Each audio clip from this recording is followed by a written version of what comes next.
Chers amis de TV Liberté, nous filons au cinéma tous les quatre. Et nous avons vu plusieurs beaux films, notamment... Plusieurs films. Plusieurs films, oui. Plusieurs films. Bon, moi j'en ai vu 2 bons, donc je peux dire plusieurs. 3 billboards, donc on pourrait dire 3 affiches publicitaires. Oui, 3 panneaux d'affichage. 3 panneaux d'affichage, oui. Voilà.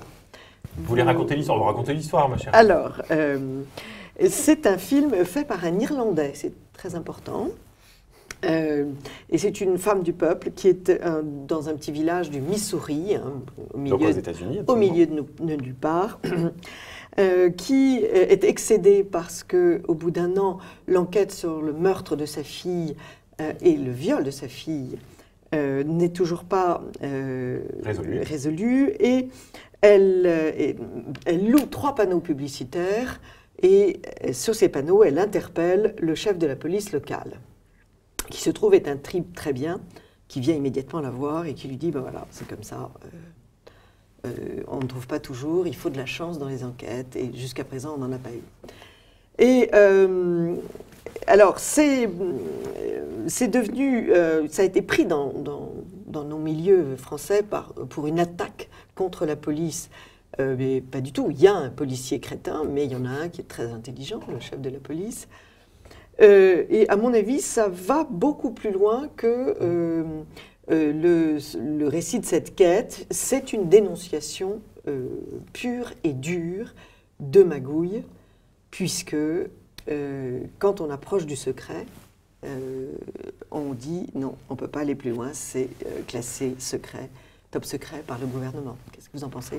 Oui, je suis assez d'accord avec vous. Alors, c'est un film qui est assez truculent, c'est-à-dire que cette mère de famille, bon, on est loin de ce qu'on pourrait voir dans un film français, la mère désœuvrée, elle est infirmière à l'hôpital, elle pleure le soir en rentrant chez elle, elle mange des biscottes, etc. Non, là, on est dans une mère qui aurait pu être voilà, une exploratrice, une chasseuse de l'Ouest. Ah oui, elle est fantastique dans sa combinaison. D'abord, elle a une présence à l'écran, elle a une gueule, comme vous dites, qui est tout à fait stupéfiante, elle fonctionne, elle n'hésite pas à leur rentrer dedans au propre comme au figuré, c'est-à-dire que s'il faut aller casser la figure à 2-3 personnes, il n'y a pas de problème. Elle est là. Elle sait faire, voilà. Je dois dire que pour les femmes, c'est assez bon de s'identifier à elle. Voilà, c'est vraiment une héroïne. Malgré mes dentelles, j'ai éprouvé beaucoup de plaisir. C'est une héroïne qui devient une héroïne en fait à travers l'épreuve qu'elle a subie, parce que sinon c'est une femme, disons, ordinaire, oui. Et qui va un peu secouer tout son monde, et finalement, voilà, c'est un peu un portrait de genre aussi de tout ce petit monde, de la petite ville américaine. De ces petites villes américaines qui sont sinistres. Qui sont à la fois sinistres, et on a l'impression qu'elles sont extrêmement lisses, et dans lesquelles il ne se passe rien, et en fait dans lesquelles il se passe parfois quelque chose. En l'occurrence, cette affaire va révéler en fait les secrets, les dessous de cette petite ville en apparence tranquille, par le biais de cette mère de famille superwoman et de son médium qui est... Alors des scènes violentes, il ne faut pas y aller avec il faut y aller avec des grands ados, c'est tout. Oui, c'est-à-dire qu'elle n'hésite pas à taper sur les uns et les autres. Ça cogne, mais ça cogne... et avec un langage assez fleuri. Avec un langage d'américain moyen, il faut bien le dire. Voilà. La musique est très belle, oui. Et on passe un très bon moment. On s'amuse bien. Enfin, et en fait, c'est, encore une fois, une dénonciation de petits trafics gouvernementaux. Et puis le deuxième film, c'est L'échappée belle, avec Donald Sutherland, qui est toujours aussi beau. Alors là, il est quand même bien au soir de sa vie, et il a un Alzheimer. Et donc, le problème est le suivant, les enfants de ce couple vont prendre une décision, incarcérer les deux, l'un dans un asile pour Alzheimer, l'autre à l'hôpital parce qu'elle a un cancer avancé. Et il se trouve que ces gens décident de garder l'autonomie de leur vie et ils prennent le camping-car et ils s'en vont. Et le camping-car s'appelle L'échappée belle. Absolument. Et elle va offrir à son mari de réaliser son rêve, voir la maison d'Hemingway à Key West. À Key West. C'est une très belle histoire d'amour, vraiment, plein d'actes de tendresse. Beaucoup d'épisodes très drôlatiques. Évidemment, ils sont sur une aire d'essence et il reprend le volant parce qu'il a gardé bien sa maîtrise du volant. Et une fois l'essence faite, il oublie sa femme, c'est normal. Donc, elle lui court après, à cheval sur une moto. Et alors, il lui dit par la fenêtre, mais qu'est-ce que tu fais sur une moto sans casque? C'est dangereux. Il y a plein de petites scènes délicieuses. C'est un film assez savoureux. Moi, ça m'a rappelé l'histoire de ce film qui était Le vieux qui ne voulait pas fêter son anniversaire. Bien sûr, quelque chose comme bien ça. sûr, oui. Je ne suis pas sûr que le titre soit tout à fait ça, mais où on retrouve, c'est pas ça. Hein. Non, mais je me souviens plus du titre. C'était le vieux qui voulait une histoire, qui était une histoire assez truculente, et qui m'a rappelé par moments cette échappée belle. Alors évidemment, je ne parle pas de la fin, mais la fin pose problème parce que c'est quand même un peu une propagande pour le suicide. Donc on le prend avec des pincettes. Il faut bien faire comprendre aux gens que c'est pas forcément l'idéal. Mais ça reste l'image d'un couple qui maîtrise sa vie jusqu'au bout et qui ne se laisse pas, encore une fois, incarcérer. Ce qui me fait très peur. Avec une certaine poésie, c'est-à-dire que moi j'aime beaucoup ces gens qui décident de tout quitter, non pas parce qu'ils ont échoué dans leur travail et qui se disent « Tiens, si j'allais en Australie pour devenir serveur chez McDonald's », bon, ce qui est le cas de beaucoup de Français ou équivalent, mais je décide de vivre une aventure. Et l'aventure, c'est pas forcément Tarzan dans la jungle, ça peut être aussi, on prend sa voiture et on part comme ça à l'aventure.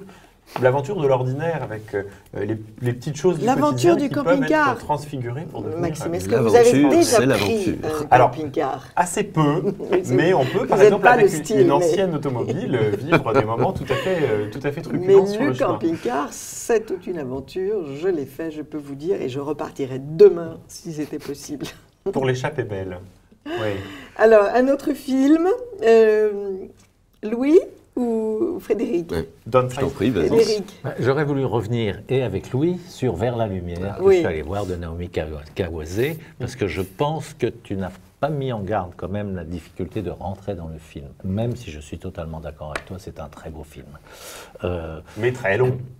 Non, pas spécialement très long, c'est pas ça, c'est le début quand même. On est avec cette jeune... assez de castagne. On est avec cette jeune femme qui donne des cours à ceux qui sont non-voyants, et il y en a un qui est là, ensuite ça se terminera, ou ça commencera par une histoire d'amour. C'est très pudique, c'est fait évidemment à l'orientale, c'est-à-dire c'est un peu lent, mais c'est pudique et surtout c'est très bien joué aussi par l'acteur et l'actrice. On en parlait en coulisses, j'allais dire, ou off, en disant qu'effectivement les Français se font de plus en plus comme le cinéma américain, comme les acteurs américains qui surjouent.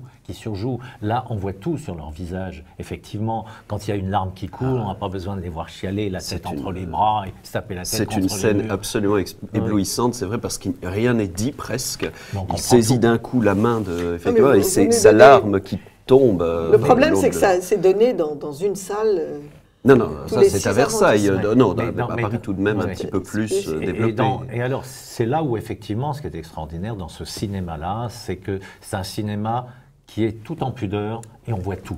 On voit tout, on n'a pas besoin de nous mettre sur la table, on devine. Et ça, on trouve ça dans beaucoup de films d'Extrême-Orient.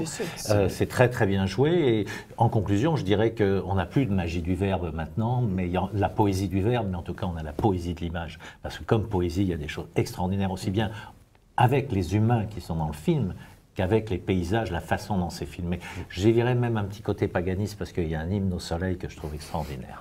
Et tout à fait, puisque nous sommes dans l'univers japonais, bien sûr, c'est pas du tout quelque chose de christique ou quoi que ce soit, il n'y a rien du tout de cela. Qu'est-ce qu'on voit sur le drapeau du Japon? Et en même temps, exactement, et c'est très très beau comme film de ce point de vue-là. Et comme tu l'as dit, on voit tout, mais sans aucune obscénité. Et aujourd'hui, effectivement, c'est ce qu'on pourrait reprocher tant au cinéma français qu'au cinéma américain, qui se met dans la même veine. Il y a une obscénité du langage dans tous les sens du terme. Vous parliez du langage fleuri de Three Billboards, visiblement, ça confirme ce que le langage fleuri de ces pays-là, c'est avec des fleurs. Exactement, et de très belles fleurs en plus. Mais ça c'est vrai, parce qu'on a l'impression qu'on ne peut plus voir un héros américain sans que tout le monde soit un motherfucker. Non, mais c'est parce qu'ils ne s'expriment pas. Leur vocabulaire est considérablement rétréci. C'est leur appellation du quotidien. Comme nous, Oui, absolument. oui, mais comme dans les banlieues, il n'y a plus de phrases, il n'y a plus de... Ce nouveau mot genre dans le langage des élèves ou des enfants, genre qui vient rythmer c'est l'ancien tous leurs mots, voilà, n'est-il pas? Non, mais c'est plus de l'anglais aux États-Unis, c'est devenu de l'américain. Oui, absolument. Heureusement qu'il reste encore l'anglais en Angleterre, mais jusqu'à quand? Alors en parlant des États-Unis, peut-être un autre film qui est Downsizing. On parle de Downsizing. Tu veux raconter l'histoire ou tu veux que je m'en occupe? Eh bien, non, vas-y, alors, j'embrayerai. Downsizing, en fait, l'histoire tient dans un mouchoir de poche, à l'instar des héros qu'on voit dans le film. C'est donc un film qui débute avec un savant norvégien, vous savez, c'est souvent ces gens-là qui font ce genre de découverte, qui cherchait, pour réduire l'empreinte écologique de l'homme sur Terre, à le diminuer en une petite chose d'environ 12 cm, façon les mini-pouces, pour ceux qui ont connu les dessins animés de mon enfance. Et il y arrive.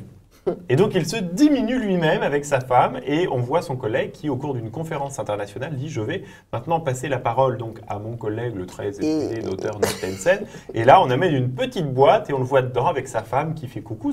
C'est presque drôle. Il y a un petit côté burlesque, mais tout à fait savoureux. Et puis, le modèle se répand au fil des années.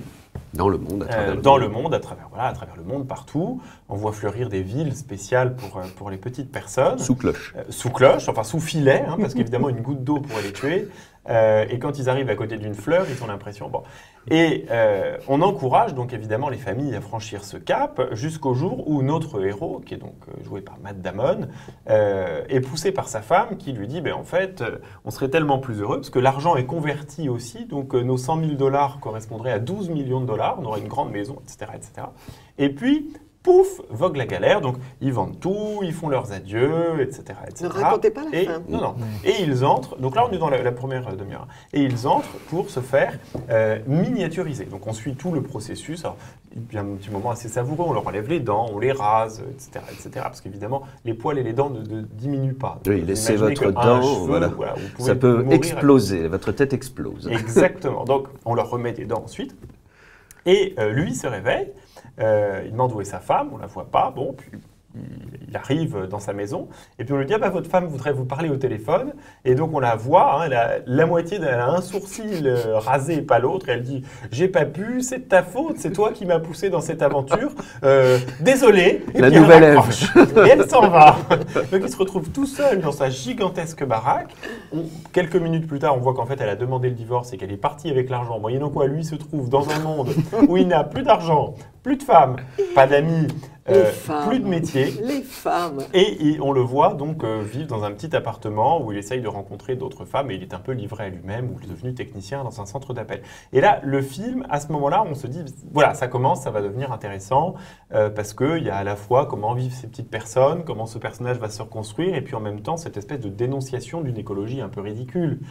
Il faut dire les choses. Un peu paroxystique. Et tout à fait, voilà. Et plouf. Non, pouf, comme à la toute fin d'ailleurs, les personnes comprendront. Et là, en fait, on arrive dans une espèce de ramassis de vie ordinaire. Il va rencontrer une autre femme, et puis il a un voisin bizarre qui en fait des tonnes, qui est une sorte de mafieux. Qui est joué par Christopher Waltz. Qui est, voilà, absolument. Et tous petits ? Tous petits. Et puis il va rencontrer une femme qui est une espèce de réfugiée vietnamienne, à qui il manque une jambe, et qui parle comme ça, je suis très contente de te voir. Tout ça est absolument grotesque. Et donc en fait, toute cette partie du film va devenir absolument ridicule, jusque quand même à la fin, où la question qui va se poser, c'est ces gens, sont-ils des écolos complètement maboules, hippies, même néo-babakou, enfin, ce que laissent suggérer les Norvégiens du film, qui en fait rêvent de s'isoler à l'extérieur du monde pour vivre pendant 8000 ans sous terre dans des grottes. Ils sont clairement babacool tarés en fumant des joints. C'est un peu ceux de mai 68 qui voulaient partir dans le Larzac, si vous voulez, mais en version norvégienne. Ou des gens qui veulent une vie un peu plus normale et qui en fait télescopent toute démarche vraiment écologique. Et alors votre avis Alors mon avis, c'est qu'on passe un peu à côté du film. C'est-à-dire que le sujet écolo est pas très bien traité. Le sujet un petit peu rigolo qui pourrait être sur l'affrontement entre cette nouvelle personne qui arrive dans un nouveau monde et pas non plus très bien traité. Et je trouve que cette absence de choix fait qu'en définitive, le film passe à côté un peu de son message, même si la première demi-heure est assez savoureuse. Alors moi, mon avis sur ce film, je suis pratiquement entièrement d'accord avec toi. Pour la première demi-heure, moi je me suis ennuyé à mourir pendant 1h30. Le film dure en plus de 2 heures, c'est un peu embêtant. Oui. Mon avis tiendra pour une fois à l'analyse du sentiment de la salle. Il y était quelques personnes, une salle à Saint-Cloud tard le soir, d'accord. Mais quand il s'agit d'une comédie, de ce qui est présenté comme une comédie, la comédie de l'année évidemment, et que je n'ai entendu que, pour tout rire, que quelques gloussements gênés dans la salle durant les 2h15 que ça dure, je pense que tout le monde peut se faire cet avis. Ce n'est pas une comédie, on perd son temps. Moi, globalement, il y avait un peu plus de gloussements sur les Champs-Élysées. Comme toi. Hein. Alors à propos de comédie, justement, un petit peu dans le même genre, je suis allé voir La monnaie de leur pièce de Anne Lenny. C'est son 5e film. On a droit à Miu Miu, Anémone, la Gaucho. Et le film, c'est simple, ce sont des gens, une tante richissime, Bertie, qui casse sa pipe, et donc évidemment il y a un héritage, et les neveux veulent l'héritage, enfin se disent c'est bon, maintenant je vais pouvoir faire ce que je veux, il y a une galerie d'art, etc., etc. Mais en fait dans son testament, elle les déshérite d'une certaine façon, puisqu'elle donne ça à une autre cousine, qui est bien interprétée d'ailleurs par une jeune nouvelle, et qui en fait... distribue l'argent, mais derrière, c'est elle qui décide, etc. Donc c'est un pataquès. Mais le film, en fait, c'est, dès le début, ceux qui ont de l'argent. Alors on voit les belles demeures, etc. On vous explique que ce sont des gens qui ont fait fortune en exploitant dans le monde entier les pauvres gens. Donc l'ouverture au colonialisme dégueulasse, etc., c'est en plein. Et alors les neveux, eux, sont zapatistes. Et nous avons le droit, pendant tout le film, effectivement, aux photos de Che Guevara, cet assassin. On a le droit à la fin, parce qu'ils élèvent dans une cave leurs petits-enfants avec les chants de Guevara. Mais c'est subventionné par Anne Hidalgo. C'est quand même absolument hallucinant. Et pour revenir sur ce que tu disais, c'est présenté comme une comédie. La salle était quand même aux 3/4 pleine, et comme tu dis, j'ai entendu 2-3 gloussements. Aussi. Et, voilà. Et c'est ça qu'on appelle c'est ça qu'on appelle des comédies. C'est absolument lamentable. On ne rit pas. C'est vraiment un film de propagande. Bon, et le dernier, c'est In the Fade. Alors oui, on parlait de film de propagande, c'est très intéressant effectivement. In the Fade, avec Diane Kruger. Avec Diane Kruger, qui a obtenu pour cela le prix d'interprétation féminine à Cannes. C'est d'ailleurs relativement justifié. L'interprétation est bonne. Alors rapidement pour l'histoire, sans vouloir trop en dire, hein, c'est un film donc de Fatih Akin, allemand. Qui se passe à Hambourg. Une femme allemande a décidé, visiblement contre l'avis de ses parents, où les parents ne sont pas trop d'accord, d'épouser, non pas un gros bonnet de la drogue, mais un petit caïd local, kurde, qui dealait, un petit dealer. Et bon, ils en ont eu un enfant, lui qui a fait 4 ans de tôle, je crois, et il a décidé de se ranger, il a fait des études, c'est merveilleux, mais bon, pourquoi pas, il a fait des études de gestion, puis il a ouvert un petit cabinet. Et là, je ne révèle rien, puisque la bande-annonce repose là-dessus, attentat contre son petit cabinet, où le père et son fils meurent déchiquetés par une bombe. Alors, petit à petit, oui, plouf, petit à petit, on finit par se rendre compte, elle en est persuadée dès le début que ce sont des néo-nazis qui ont fait le coup. Évidemment, alors les policiers ne sont pas convaincus, il va y avoir une enquête, et puis là, coup de théâtre, son avocat l'appelle et lui dit « T'avais raison », au moment où elle se suicidait, était prête à se suicider, son avocat l'appelle dans son bain et lui dit tu avais raison, ce sont des néo-nazis. Ça lui donne la pêche, elle ressort, elle redémarre et elle va se battre dans le système juridique pour faire condamner les 2 néo-nazis qui sont bien 2 bons blancs là, qu'on voit à l'écran. Bon. Alors après, le tribunal, faute de preuves, va avoir des difficultés. Je ne veux pas trop en révéler. Le film est construit en 3 temps. D'abord la famille, ensuite la justice, et le 3e acte, la mer, à la mer. Je n'en dis pas plus, puisque c'est le 3e acte qui est en fait pour moi le plus réussi, le plus intéressant, puisque cette femme va être confrontée à 2 options, soit continuer toute sa vie à se battre en justice, soit se faire justice elle-même, et donc la vengeance, l'option de la vengeance. C'est du Bronson. Et oui, et cette vengeance ne va pas être douce, si jamais elle s'avise de la prendre. Alors, le film est un peu bancal tout de même. Il repose sur un parti pris, le fait que toute l'histoire tourne et tous les éléments concordent à condamner les deux personnes odieuses qui ont tué le père et son fils, et donc il faut nécessairement qu'ils soient punis. Donc là, de ce point de vue-là, pourquoi pas? Le problème, c'est que ça repose sur de très grosses ficelles et que, honnêtement, moi, je commence à être fatigué de voir tout le temps les mêmes scénarios, même si c'est inspiré de faits réels. Une bande de néo-nazis, effectivement, qui a en cours pendant plusieurs années, et uniquement parce qu'ils étaient turcs ou kurdes, et une policière aussi qui a été tuée dans le tas. Le film, donc ça, de ce point de vue-là, je comprends parfaitement, mais au bout d'un moment, on commence à être fatigué avec ces grosses ficelles. Et les états d'âme d'une femme face à cette situation, ça devient un peu lourdingue au bout du temps. Alors, le film n'est pas très long, donc on passe malgré tout un bon moment. Il est très bien joué. Et elle est très belle. Et alors, non, justement, pour une fois, Diane Kruger est beaucoup plus proche, on est beaucoup plus proche de la réalité d'une personne, et c'est en cela, ça c'est beaucoup mieux. Et elle a été très marquée, mais là, du coup, le film n'a pas essayé de la maquiller ou autre, et c'est très bien fait. Donc de ce point de vue-là, je leur tire mon chapeau, et c'est bien.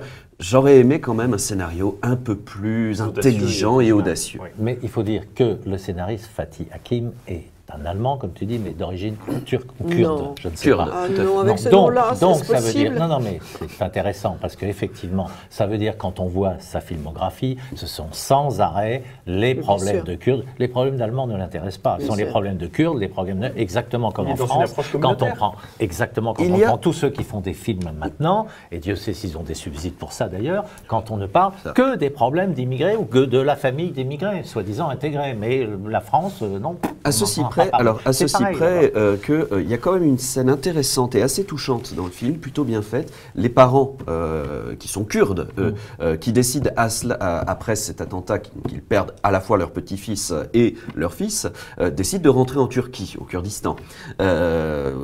Et à ce moment-là, la belle-mère arrive devant cette femme quelques jours après les attentats, qui est encore complètement renversée sous le choc, et dit je souhaiterais prendre la dépouille de mon fils et donc mon petit-fils pour qu'il soit avec moi au Kurdistan. Et là, Diane Kruger a besoin d'un temps, elle s'isole, ce qui lui permet d'aller sniffer un coup, mais elle revient et leur dit on m'a déjà ôté ma famille, vous ne me l'ôterez pas. Et elle les garde. Donc c'est tout de même, malgré tout, plutôt bien fait. Donc on s'éloigne quand même un petit peu du tout revendicateur. C'est un très bon metteur en scène, Fatih Akin, mais moi, ce qui m'a gêné dans ces films, c'est que c'est toujours des films comme une tarif. C'est un peu sinistre, mais bon. Alors, nous avons évoqué, pour résumer... Je voudrais encore juste deux choses. Oui, encore. Le deuxième film tourné à New York sans autorisation, et ça, c'était intéressant, Le baiser du tueur qui se rejoue de Kubrick, quand même Kubrick, un des monstres du cinéma, et La rivière rouge avec John Wayne et Montgomery Clift, le film de Howard Hawks. Alors, allez les voir pour ceux qui ont la chance d'habiter Paris ou la région parisienne, ça se joue dans les quelques salles qui nous donnent ces beaux films américains et anciens. Et moi j'ai aussi deux nouvelles. D'abord un petit festival du film italien qui se joue à l'Arlequin dans le 6e arrondissement. On peut y aller, il y a quelques bons films. Et puis une ouverture pour nos amis qui sont du Nord. Je suis allé voir l'expo Millet qui est au Palais des Beaux-Arts de Lille. C'est le nouveau nom du musée des Beaux-Arts. Et l'exposition se conclut d'une manière assez intelligente, puisqu'en fait, elle montre l'influence de Millet sur le cinéma américain. Et donc, la dernière salle, en fait, c'est des écrans de télévision qui montrent des passages de films américains inspirés de l'œuvre de Millet. Bon, c'est une anecdote, bien entendu, mais c'est assez savoureux. Alors, on l'a vu. Bon, vous pourrez retourner on l'a vu voir pour Les Gardiennes de Millet, absolument. On l'a vu pour Les Gardiennes. Et voilà, donc c'est surtout là, en l'occurrence, des films américains, donc c'est pas tout à fait comme Les Gardiennes, mais enfin, c'est quand même assez savoureux. Donc, si vous êtes dans le coin, allez-y. L'expo est assez jolie. Ensuite, quand on aime Millet, ce qui n'est pas forcément mon cas, mais l'expo est assez jolie. Et Lille n'est pas si loin. Et puis Lille, c'est tout à côté. Et pour résumer, donc, trois films principaux. 3 billboards, 3 panneaux d'affichage, L'échappée belle et Vers la lumière. Et puis après, nous avons évoqué In the Fed tout de même. In the Fed, aller le voir. In the Fed, la monnaie de la pièce et Downsizing. Merci à tous les trois. Merci à Amis vous. TV Merci. Liberté, à la semaine prochaine.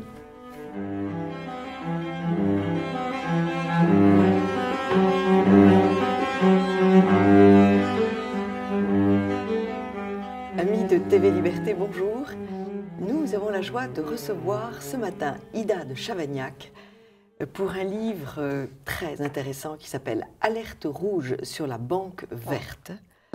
Et pour nous aider à traiter ce sujet de la vie dans les grands groupes, qu'ils soient bancaires ou industriels, j'ai demandé l'assistance de mon amie Stéphanie Bignon, parce qu'elle connaît la vie des grands groupes, ce qui est pour moi terra incognita. Bonsoir Anne, bonsoir chers amis de Alors TV Liberté. Ida, vous êtes analyste financière au Crédit Agricole depuis 18 ans. Vous constatez quelques petits problèmes dans l'élaboration des dossiers, vous le signalez et là, patatras, vous êtes considéré comme personnage non grata et on vous indique la porte de sortie. Et vous décidez d'en faire un livre qui est passionnant à plus d'un titre. D'abord, qu'est-ce qu'une analyste financière et expliquez-nous ce que vous avez découvert. Donc l'analyse financière fait une analyse des comptes des sociétés avec lesquelles une banque travaille. Oui. Et l'objectif de cette analyse, c'est d'en conclure une qualité de cette société avec laquelle la banque travaille et, en fonction de ça, d'établir un niveau de risque sur lequel on sera prêt à aller. Pourquoi on limite les risques? Parce que la banque, l'argent qu'elle prête, cet argent provient des millions de déposants, un Français sur 4 est client du Crédit Agricole, et donc des millions de déposants qui ont mis leur argent, et normalement, il faut pouvoir leur rendre quand ils le veulent. Donc, on ne peut pas faire n'importe quoi avec cet argent, et d'ailleurs, c'est pour ça que les Français vont déposer de l'argent dans les banques. C'est parce qu'ils font confiance, et ils savent qu'il y a des règles qui contrôlent tout ça, et ils savent que le Crédit Agricole ne fera pas n'importe quoi avec l'argent. Et donc, l'objectif des contrôles de risque, c'est de surveiller que toutes ces règles soient respectées. Et vous, vous apercevez que finalement, le mot risque figure bien sur vos dossiers, mais qu'au niveau supérieur, le mot risque disparaît. Exactement. En fait, mon supérieur hiérarchique est plus, comme je disais de façon politiquement correcte, plus orienté business. C'est-à-dire que dans les banques aussi, il y a... Ça, c'est déjà du vocabulaire de grands groupes. Hein. Être orienté business, ça veut dire faire du blé de toute force. Voilà, et c'était...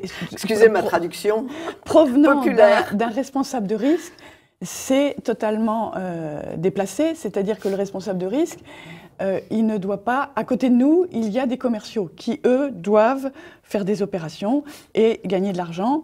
Et même, eux, ils sont rémunérés en fonction de l'argent qu'ils font gagner. Mais entre les deux, il est censé y avoir une muraille de Chine qui sépare les intérêts des deux groupes. Et donc, le responsable de risque, lui, il ne doit pas favoriser les intérêts des services commerciaux. Et en fait, petit à petit, j'ai compris qu'en fait, lui, il était pas à sa place, il était plutôt à défendre les intérêts des services commerciaux. Il faut savoir que le responsable commercial, c'est le senior banqueur, on sait qu'il a un énorme salaire, donc il est très respecté, très apprécié, etc. Et puis nous, on est les petits analystes de risque, étudions les comptes et très besogneux, voyez. Donc, alors, vous pensez agir, on va lancer un gros mot, pour le bien commun. Et ce bien commun, Stéphanie Bignon, il semblerait qu'il soit plus très pris en compte dans les grands groupes. Absolument, je crois que ce qui est dramatique, c'est qu'on a oublié qu'une entreprise était faite pour rendre service à la société. Sa première vocation, c'est de rendre service à la société. Et en échange de ce service, on lui permet de vivre évidemment et éventuellement de faire des profits. qui normalement, ces profits sont réinvestis, en tout cas en partie, dans l'amélioration des machines-outils, le rachat, l'investissement dans l'entreprise pour la rendre, pour lui permettre d'être toujours au meilleur niveau. Aujourd'hui, une entreprise considère qu'elle est au service de ses actionnaires et uniquement de ses actionnaires, et tellement au service de ses actionnaires que les dividendes, les retours, les bénéfices finissent finalement dans la poche des actionnaires et plus dans l'investissement dans l'entreprise. Donc en fait, on assiste à une espèce d'effondrement et de paupérisation de l'entreprise au bénéfice des actionnaires et des paradis fiscaux. Donc c'est dramatique et je pense que la banque a un rôle majeur évidemment dans un tissu économique. Et vous parliez tout à l'heure de confiance, mais la confiance, ça ne se décrète pas. La confiance, c'est quelque chose qui vient avec l'usage, avec le temps. Et c'est bien là le drame. C'est, je crois qu'il y a eu rupture et il y a maintenant, je pourrais dire, une idée d'une vaste corruption plutôt que l'idée de confiance. En fait, la corruption a presque, dans nos imaginaires, oui, c'est la corruption a remplacé la confiance. Il n'y a plus qu'une immense méfiance. Et on trouve, exactement, et on trouve naturel, d'ailleurs, quand on parle de business, d'être méfiant. La confiance devient quelque chose de presque totalement ringard. Oui, mais les millions de déposants, ils continuent à déposer leur argent à Crédit Agricole. Donc ils continuent encore à faire confiance. Ils sont pris un peu entre deux feux. C'est-à-dire que vous demandez à quelqu'un dans la rue s'il fait confiance à son banquier, il dira « oh, moyen ». N'empêche qu'il continue à aller mettre son argent. A-t-il le choix? A-t-il le choix? Peut-être qu'il ne l'a pas complètement. Parce que de toute façon, il le mettra dans une autre banque et il se dit que de toute façon, c'est tous pareil. Exactement. On est dans un système où on décrète qu'il faut avoir confiance. Mais je pense que personne ne se dit quand même qu'un jour, il va venir à sa banque et qu'il n'aura plus son argent et qu'on lui dira non. Sauf que des exemples récemment ont été précis, j'ai envie de dire. Oui, mais le Crédit Agricole, il y a une image. Il y a une image de confiance, il y a une bonne image au Crédit Agricole qui est très, Alors très vous importante. Vous aussi, vous avez une bonne image. Vous êtes une femme élégante, 4 enfants, et donc les services se disent... Qu'est-ce qu'ils se disent en vous voyant écoutez, restez tranquille. Je ne sais pas trop ce qu'ils disent. Ils se disent... En fait, je pense que des gens qui constatent des dysfonctionnements et qui réagissent, je pense qu'il y en a beaucoup. Et tout le monde va râler chez son N+2 en disant « mon N+1, il n'est pas correct, c'est pas bien, c'est pas normal, je suis pas d'accord ». Il y en a beaucoup qui font ça, je pense, dans les banques. Mais moi, l'originalité, c'est que j'ai pas crié déjà. J'ai pas été... C'est pas votre genre. Non, et puis j'ai fait tout de façon très rationnelle, progressive, respectueuse. J'ai été voir chacun de mes chefs, je leur ai dit voilà... Il semble que... ça me semble pas normal, etc. Je suis totalement désintéressée, je viens pas faire du chantage, je viens pas faire des menaces, non. Je me contente de vous dire ce que j'ai constaté, ce que je trouve pas normal. Et l'originalité aussi, c'est que je suis allée jusqu'en haut. Parce que normalement, on fait de sorte qu'on s'arrête en chemin. Puis on se dit quand même, bon, le N+3, il est quand même déjà important. Il m'a bien dit 2 fois, en 2 réunions de 2h30, que où est-ce que j'avais été chercher qu'il y avait des problèmes, parce qu'en fait, il n'y en aurait pas.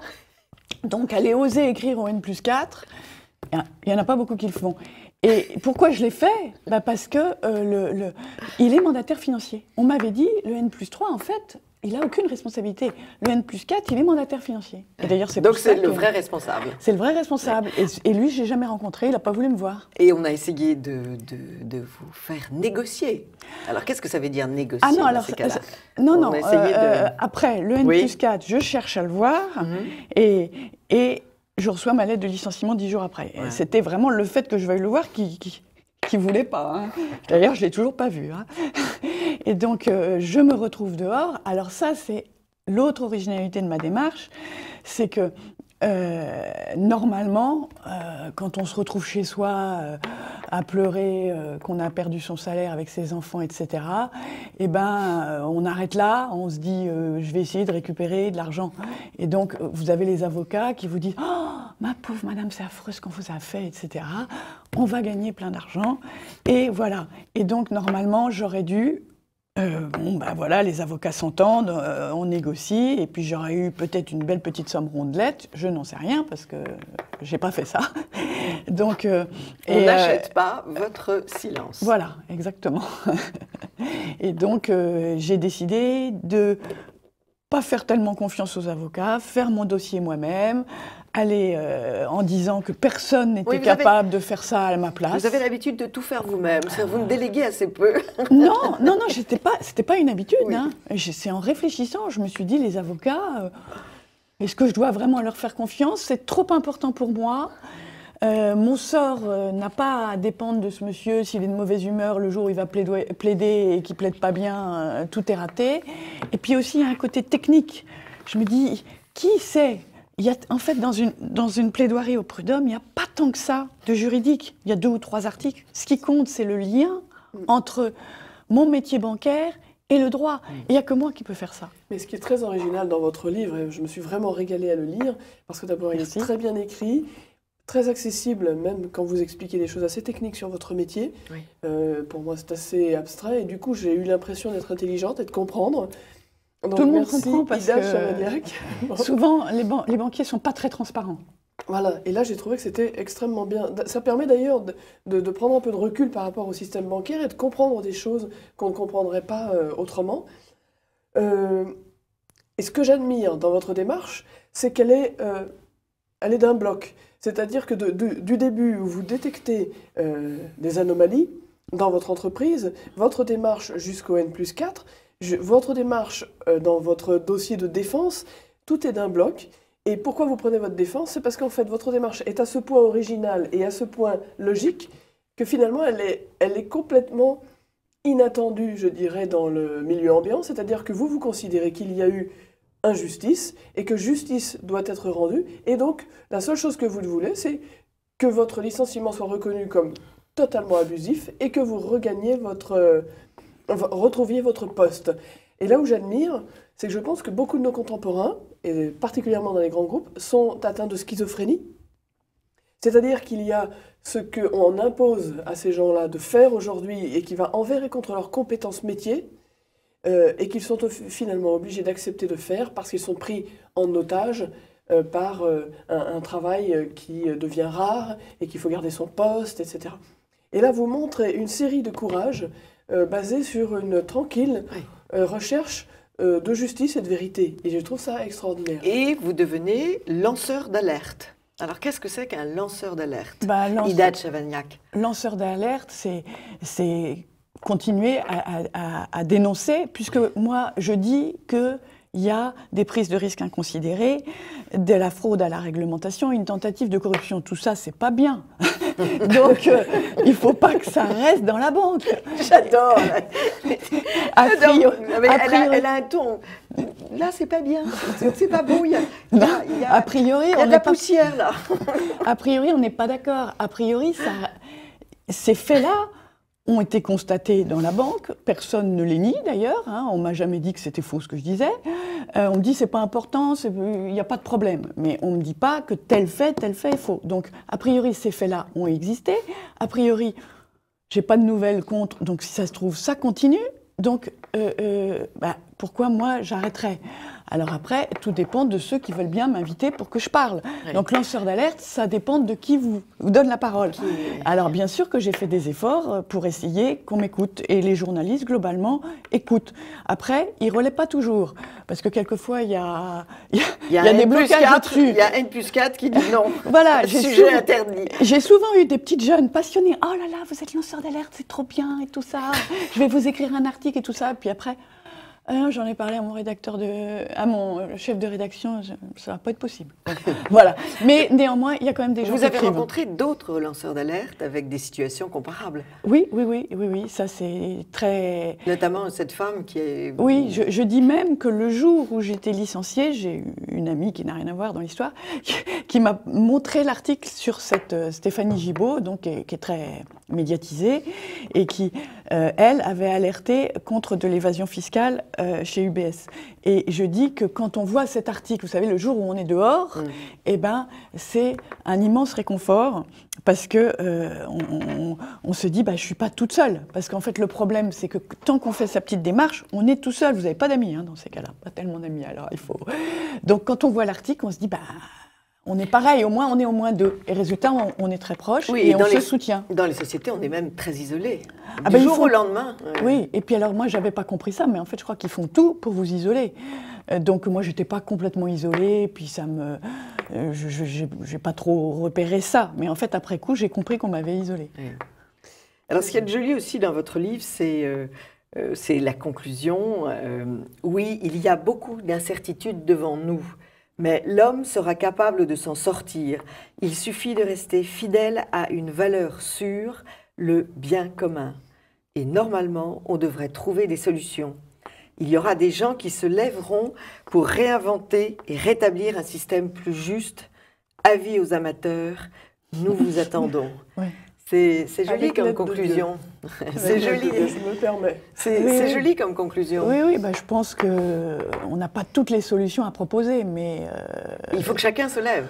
Ah oui, moi je dis toujours, je suis seule à avoir agi comme ça au Crédit Agricole. Si on était 10, je veux dire, le Crédit Agricole ne serait pas pareil. Et globalement, ça se répartirait sur tous les salariés, parce que tous les salariés du Crédit Agricole sont honnêtes, veulent bien faire leur travail, et on leur a donné une mission, ils veulent s'y tenir, etc. Il y a quelques dirigeants au-dessus. Mais donc, si parmi ces salariés, il y en avait 10 qui se levaient, je vais vous dire, parce que déjà, Ida de Chavagnac, ils ne savent pas trop comment s'en sortir pour la faire taire. Donc, s'il y en avait 10... Ah, mais c'est sûr. Alors là, je vous rejoins totalement. Et tout à l'heure, nous disions qu'il ne s'agit pas d'un droit à l'alerte, mais d'un devoir. Et c'est un devoir envers notre prochain, mais je dirais envers nous-mêmes. C'est presque hygiénique. Parce que, pourquoi les gens sont-ils si tristes et si malheureux? C'est que souvent, ils sont obligés à cette schizophrénie et à renoncer à une part d'eux-mêmes qui appelle plutôt, comme vous le rappeliez hier, Anne, autour de Léon Bloy qui dit que l'homme est naturellement mauvais, et ça c'est la chute, et qu'il est surnaturellement bon, et ça c'est la rédemption.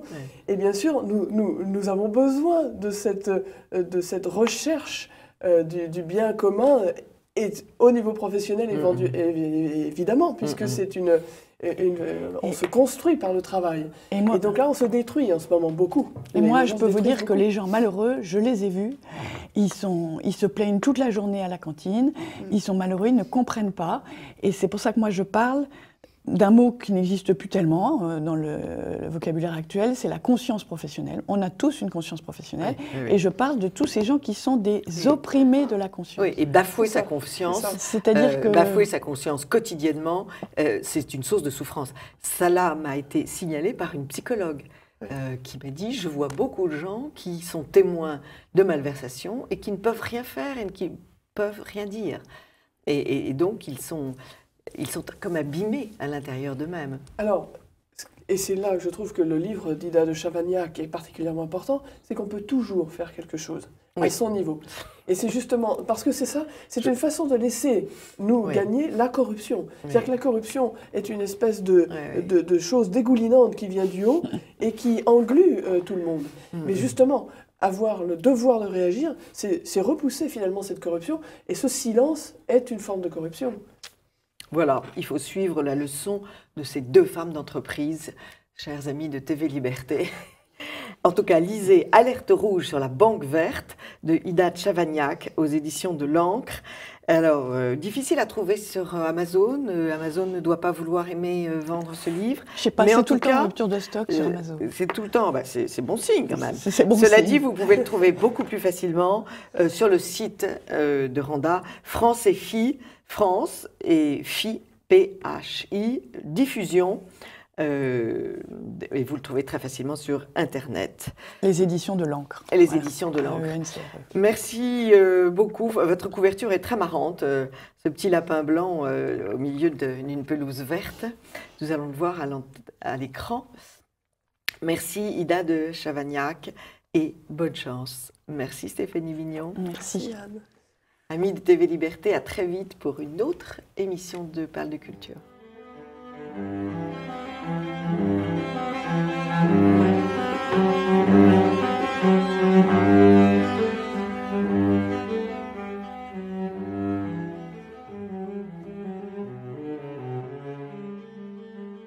Chers amis de TV Liberté, bonjour. Pour cette rubrique L'art en beauté, nous avons réinvité notre ami Fabrice Ullery. Bonjour, Bonjour. Fabrice.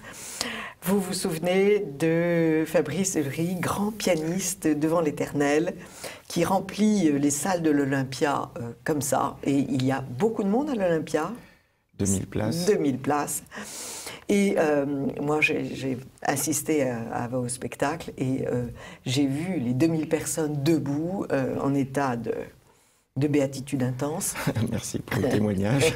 Et il vous arrive une nouvelle aventure que j'aimerais faire partager aux téléspectateurs.